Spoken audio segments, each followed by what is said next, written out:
شرح مشروع قانون جديد سيعرض على البرلمانيين مطلع العام المقبل، والخطوط العريضة شرحتها بالطبع رئيسة الوزراء إليزابيث بورن. تقول: نحن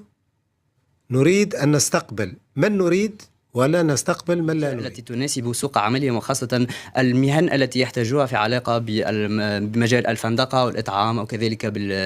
حدث اليوم البرلمان الفرنسي يناقش موضوع دون تصويت طبعا موضوع الهجرة لشرح مشروع قانون جديد سيعرض على البرلمانيين مطلع العام المقبل، والخطوط العريضة شرحتها بالطبع رئيسة الوزراء إليزابيث بورن. معي هناك